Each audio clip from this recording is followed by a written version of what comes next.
Alors, bonjour Christian. Alors d'abord, comment vas-tu? Je vais très bien, écoute, je vais très très bien, je te remercie. Et Ouais. toi aussi, j'espère. Mais oui, écoute, moi ça va très bien aussi, ça va très très bien. Comment est-ce que tu vis cette période de confinement là? Ça se passe bien? Comment Alors, en Suisse, quel est le alors, contexte en fait? oui, alors bon, je dirais d'une part, nous avons la chance que ce soit comme un peu plus relax qu'en France, il y a beaucoup plus de liberté, je peux bouger comme je veux. Je ne peux pas Ouais. me réunir comme je veux, avec le nombre de personnes que je veux, mais je peux bouger comme je veux sans devoir montrer de papier ou quoi que ce soit. Et puis après, toute cette période, elle est très longue. Donc là, au moment où on se parle, là maintenant, écoute, je le vis bien. Voilà, j'ai un cadre de vie qui est bien, j'ai plein de projets qui me passionnent. Donc à partir de là, c'est beaucoup plus simple. D'accord. Alors, si on est ensemble ce soir, c'est parce que moi j'ai souhaité t'avoir avec nous sur la tournée Craquer le Code.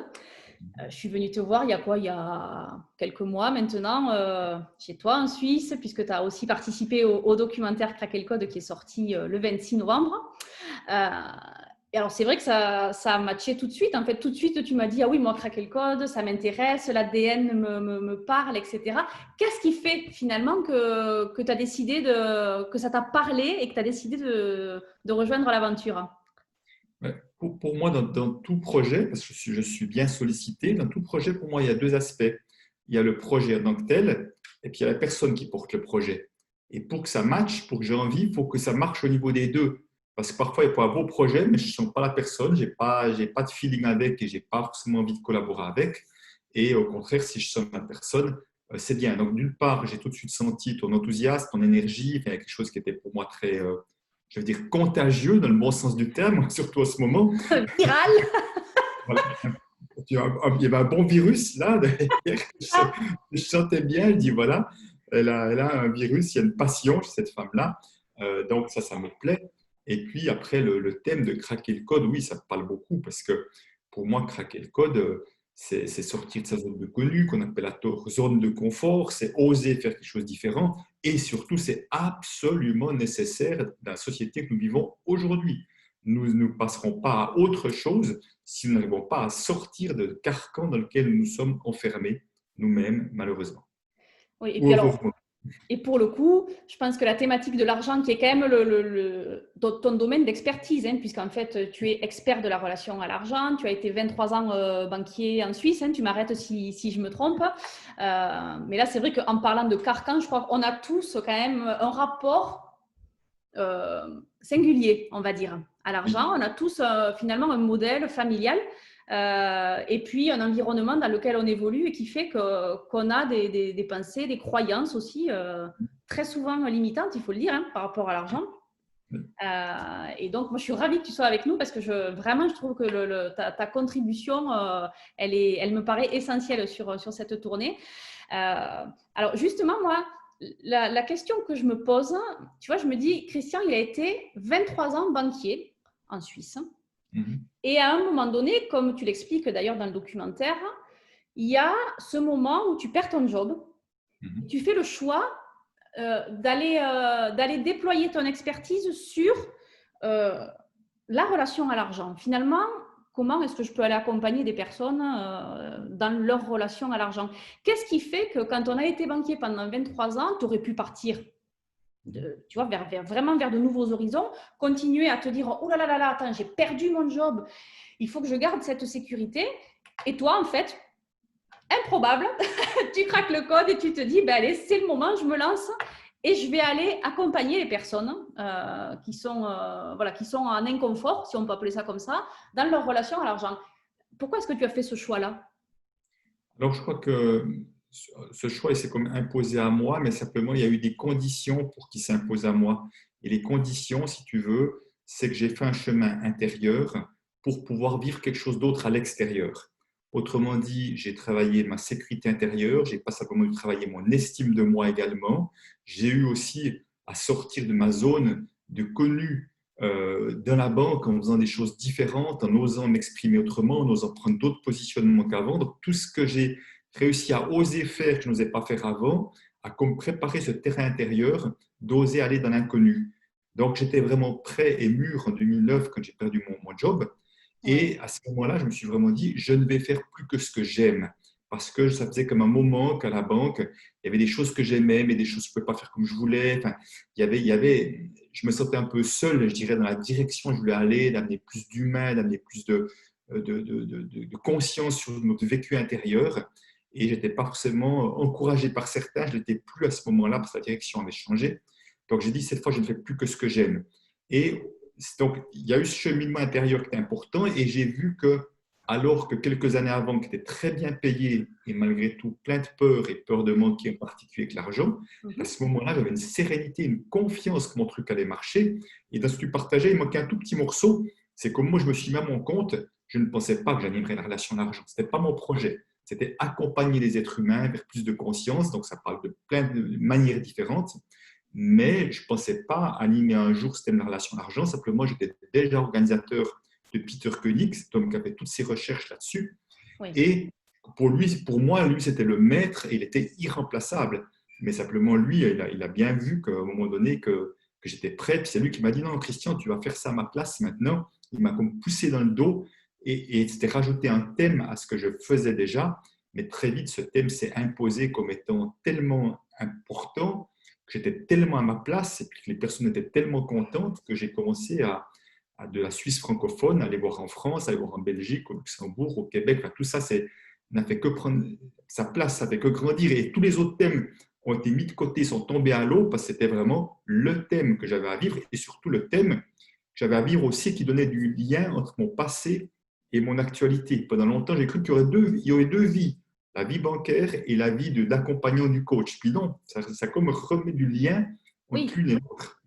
Et pour le coup, c'est vrai qu'il y a une suite logique en fait. C'est-à-dire qu'on se dit, enfin, moi tu le sais, et pour ceux qui regardent cette vidéo, moi Christian, je l'ai connu par vidéo interposée au début, hein, puisque moi, dans mon parcours, tu fais vraiment partie de ces personnes qui m'ont permis de passer ce cap. Et la question que je vais te poser là, elle est directement liée à ça aussi.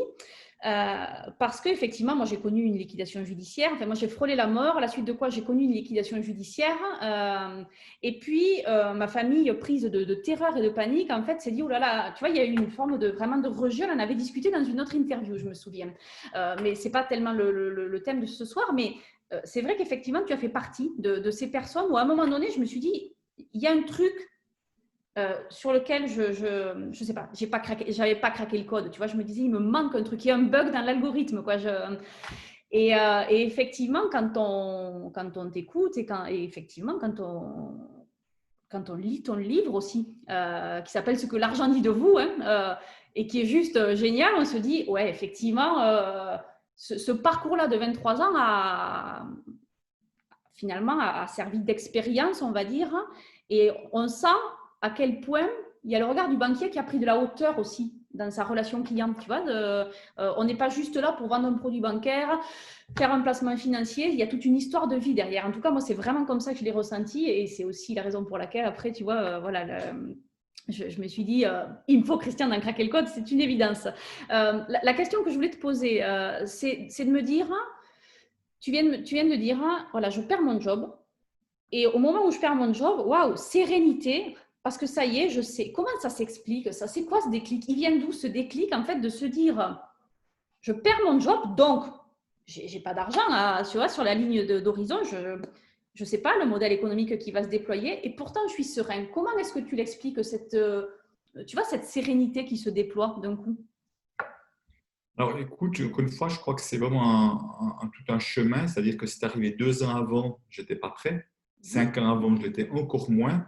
Donc, la vie, pour moi, a eu comme quelque chose de magique. Et pour te dire, le soir où j'étais licencié, alors, j'ai ouvert une bonne bouteille avec un ami qui était de passage et on a ouvert une bonne bouteille pour célébrer ça. Donc, là, pour te dire que moi, j'ai eu zéro deuil à faire, tu vois. Et Ouais, j'allais à ouais. l'entretien en me disant, s'il doit choisir à ma place, j'espère qu'il me vire plutôt qu'il me garde. Donc, c'était vraiment ça voulait vraiment dire, j'ai vraiment pris ça comme un cadeau. Dès qu'il y a eu l'annonce qu'il y aurait les 3/4 du service licencié, je me suis tout de suite dit, et si c'était le cadeau qui m'arrivait? Donc tout de suite, je me Ouais. suis mis dans un positionnement positif. Et comme pour la petite histoire, c'est qu'on apprend que le service va être supprimé, en tout cas est supprimé, mais on ne sait encore pas combien de personnes ils vont garder, mais on apprend que le service est supprimé un jour, un vendredi 13, et le soir même, je vais à une conférence sur la loi d'attraction. Et la Ouais. première chose, je te jure, la première chose que la personne dit, elle dit, dans la vie, il y a des nouvelles qui semblent être de mauvaises nouvelles et qui, après coup, s'avèrent être d'excellentes nouvelles. Et tu vois, la première chose qu'elle dit, et c'est comme j'aurais pu repartir de là, je dis, OK, j'ai entendu mon message, c'est Oui. bon, je peux y aller. Donc, tu vois, il y Ouais. avait une sorte de synchronicité, de magie qui fait que ça s'est fait naturellement et très vite. Au fond, j'aspirais à ce changement depuis un moment, mais Mhm. c'est comme si là, on m'avait déroulé le tapis rouge en me disant, tiens, on va même te donner des conditions de sortie que tu n'aurais pas si tu donnes ton congé toi-même. Tu auras un plan de licenciement, donc tu vas encore même être mieux encore accompagné sur l'aspect financier. Accompagné, ouais. Mhm. Oui, C'était oui. vraiment ouais, le tapis rouge. On a déroulé le tapis rouge. J'ai jamais dit ça, mais c'est vraiment l'expression qui me vient aujourd'hui. Oui, oui, ben, non, mais ceci étant, oui, c'est vrai que c'est parlant parce que c'est vrai que même quand on est accompagné, même par un plan de licenciement, alors moi dans mon cas, j'avais pas de chômage parce que j'étais, tu vois, j'étais chef d'entreprise.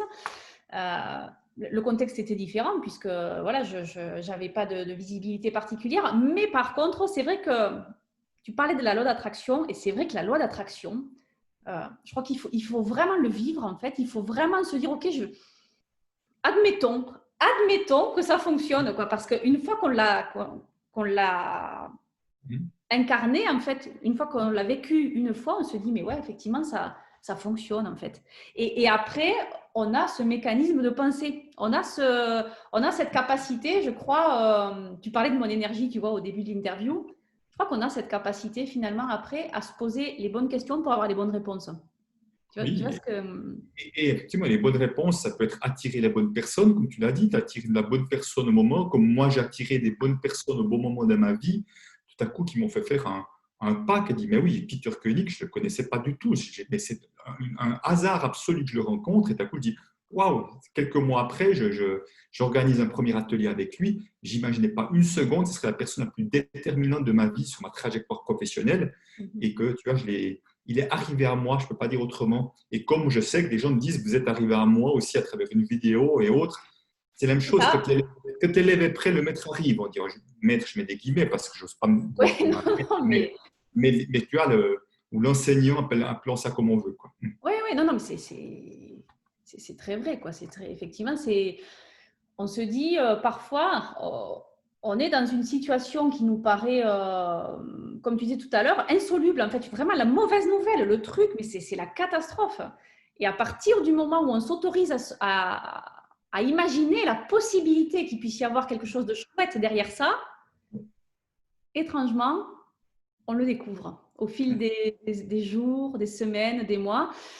Mais ce que je trouve intéressant dans ton parcours, c'est qu'a priori, quand on a un parcours de 23 ans en tant que banquier, on est vraiment sur du rationnel, quoi, du très, très rationnel. Quoi. On est là, on fait des placements, des machins, des trucs. Et tu vois, et puis finalement, avoir ce déclic, ce switch, quoi, qui permet de dire à un moment donné, je vais, je vais changer de, entre guillemets, je ne sais pas si mes mots sont trop forts ou pas, mais je vais changer de vie. Et l'impression que ça me donne, c'est que c'est plutôt, enfin, comment dire, que ta mission, parce que moi j'appelle ça une mission, a fait sens en toi. Est-ce que je me trompe ou pas? Alors, oui, oui, bien sûr, mais tu vois, par rapport à craquer le code, j'ai envie de revenir un tout petit peu sur mon parcours bancaire, parce que dans les dernières années, j'ai craqué 3 fois le code. Et ça a été déterminant sur la confiance que j'avais que je pouvais faire plein d'autres choses. La première, c'est que un jour, je suis allé voir mon N+3, vraiment tout en haut, et je lui ai dit, voilà ce que je fais en dehors de la banque, je fais plein de cours de développement personnel, Mhm. et tout ce que je fais est tellement utile pour mon job, j'aimerais pouvoir l'enseigner à mes collègues conseillers en placement. Ce n'est pas mon job, hein, je t'ai payé pour être conseiller en placement financier. Mhm. J'explique un peu et il m'était venu comme une intuition un jour, un programme en 6 demi-journées avec parler des émotions, des peurs, qu'est-ce qui fait qu'on n'ose pas, enfin, tout un programme quand même intérieur. Et Mhm. je lui déballe mon truc, il me dit c'est génial. C'est génial, on va y aller. Alors, ça représentait 3% de mon temps de travail. Mais tu vois, un truc complètement dehors de mon travail, j'ai osé y aller. Je dis tout ce que je risque, c'est qu'ils disent non. Il dit oui, j'anime ça. Puis je me suis dit, mais c'est ça que j'aime faire. Bon, après, deuxième chose, je change de métier. 17 ans conseiller en placement, on me propose autre chose. Je dis oui, je veux plus d'humains. Je veux faire encore plus ce genre d'atelier avec mes conseillers en placement. Et mon chef m'a dit, mais t'imagines pas, tout le monde parle de toi, que tu as osé changer de métier. Ça paraît incroyable parce que plus on fait longtemps un métier, plus on est prisonnier de ce métier. Et ça, vraiment, c'était un changement radical. Et j'ai dit oui à une condition, c'est travailler à 90% et pas 100%. Ça n'existait pas dans mon métier pour les hommes. Et nombre de mes collègues, et là, c'était une exigence, ce n'était pas un choix, c'était une exigence de ma part. Je veux plus de temps libre. C'était 22 jours, 23 jours de congés non payés en plus, donc faire encore plus de formation. Et tous mes collègues m'ont dit, c'est incroyable, tu as de la chance. Je dis, non, je n'ai pas de la chance, j'ai demandé. Oui, c'est ça. Aucun n'osait le demander. Donc, tu vois, ce sont des choses qui sont simples au fond. Je n'ai fait que demander, mais simplement, demander, c'est accepter. Changer de métier, que j'ai pu voir que changer de métier, ça marchait très bien et que j'avais beaucoup à faire au membre de direction qui m'écoutait parce que j'avais un regard très différent des autres. Ça m'a boosté ma confiance. Je me suis dit, mais je suis capable de faire d'autres choses encore. Donc, sortir de cette prison qui sont nos croyances. Oui, et c'est vrai qu'effectivement, les croyances, pour le coup, je crois que c'est vraiment le truc en fait qui tétanise, qui paralyse, ou souvent quand on a des décisions à prendre, tu sais, il y a une citation qui dit c'est pas parce que les choses sont difficiles que nous n'osons pas, c'est parce que nous n'osons pas qu'elles sont difficiles en fait. C'est vraiment ça. Et là, pour le coup, effectivement, on est vraiment là-dessus. Alors, Et on parle vraiment de croyances limitantes. On a des croyances qui sont porteuses. Hein, la vie me veut du bien et je trouverai toujours une solution à une problématique, la bonne personne. Et là, on parle de croyances limitantes. On est bien d'accord. oui, tout à fait, oui, bien sûr, oui, oui, oui. Alors justement, pour le coup, en termes de croyances, c'est ce qu'on disait. Je pense que s'il y a bien un sujet qui est tabou, il faut dire ce qui est. En tout cas, en France, c'est le cas. Je ne sais pas si en Suisse, c'est la même chose. Mais alors, en Oui, France, aussi, moins, mais aussi, oui. en France, tu parles, tu parles d'argent, tu as l'impression que tu vas vraiment rentrer dans l'intimité de la personne avec une, tu vois, avec une presque de la violence, quoi, je dirais, avec, tu vois. Et, euh, et en fait, je trouve qu'effectivement, ces accompagnements-là, pour redécouvrir notre propre histoire à travers le regard qu'on porte sur l'argent, elle est intéressante. Et c'est vrai que pour le coup, je pense qu'effectivement, ton job est génial par rapport à ça. Alors justement, et ça sera ma dernière question pour aujourd'hui, c'est vraiment de me dire, dans ce boulot, moi je trouve qu'il y a plein de trucs qui sont, tu vois, tu te déploies en permanence en déployant l'autre aussi. Tu vois, il y a une vraie harmonie relationnelle à l'intérieur de ça. Et je me dis, mais en fait, s'il y avait un point, le point qui te permet de te révéler le mieux dans ce que tu fais, c'est quoi? Dans ton métier, parmi toutes les facettes de ton métier, quel est le point que tu trouves le plus enrichissant, le plus porteur, le plus dans tout ce que tu déploies? Je vais être obligé de t'en dire deux, j'arrive pas à en dire un, mais je vais faire court. Allez. Le premier, c'est que pour moi, le chemin de pacification de la relation à l'argent, c'est un travail d'amour de soi, d'apprendre à s'aimer, à s'apprécier. Et c'est tellement énorme, si tu veux, ça change tellement une personne d'apprendre à aimer qui je suis avec mes facettes, mes talents, mes défauts, enfin les personnes, juste tel que je suis. Et puis la deuxième chose vraiment qui me met tellement, tellement en joie, c'est les très nombreuses personnes que j'ai accompagnées qui ont osé faire ce chemin de quitter l'emploi qui ne leur convient plus pour oser se lancer dans un projet de cœur parce qu'elles ont pacifié leur relation à l'argent, elles l'ont transformé en tout cas suffisamment pour oser faire ce pas. Et ça me met tellement en joie parce que je sais au plus profond de moi que plus nous serons nombreux à faire ce que nous aimons, mieux notre monde se portera. Et de pouvoir contribuer à ce passage-là, chaque fois, dire waouh, une personne de plus, la société va déjà un peu mieux aller grâce à ça. Alors, effectivement, je trouve ça génial parce que un jour, tu disais, finalement, notre carte de crédit, c'est notre meilleur bulletin de vote. Et c'est vrai que souvent, on se plaint de tout ce qui peut se passer au niveau de la planète, au niveau de tout ça, enfin, peu importe, des sujets qui nous tiennent à cœur, en fait. Et au final, très souvent, il y a un décalage en fait entre le discours et la façon dont on va investir notre argent qui parfois est en totale opposition finalement avec ce qu'on prône, quoi. Et c'est vrai que je trouve ça chouette. En tout cas, merci beaucoup, Christian. Est-ce qu'il y a un point que tu voudrais rajouter et puis peut-être plus particulièrement qui te permet de craquer le code ou en lien avec craquer le code? Alors, en tout cas, une chose que j'ai envie d'ajouter, c'est que je veux dire, ne donnez pas le pouvoir à l'argent de vous empêcher de vivre une vie, la vie que vous méritez, votre vie de rêve. L'argent n'a pas ce pouvoir-là, donc c'est vraiment chez nous à l'intérieur que ça se passe. Et voilà, donc allez le voir parce que moi, je trouve que la vie que je mène est tellement jouissive et tellement magnifique que tout le monde peut le faire. J'ai rien de plus exceptionnel, de différent des autres. Merci beaucoup, Christian. Ce que je voudrais Merci. juste te rappeler, et on en termine là-dessus, c'est le nom de ton livre qui s'appelle Ce que l'argent dit de vous. La partie de vous, donc le deuxième livre, Enfin l'idée de soi-même, et le troisième, Le défi des 100 jours avec Thilo Massé sur le rapport à l'argent et l'abondance. Oui, alors que je vais démarrer moi dans quelques jours. Voilà. Donc, écoute, merci beaucoup. Moi, je te dis à tout vite sur la tournée. Et puis, écoute, à très bientôt et merci beaucoup. Merci Magali.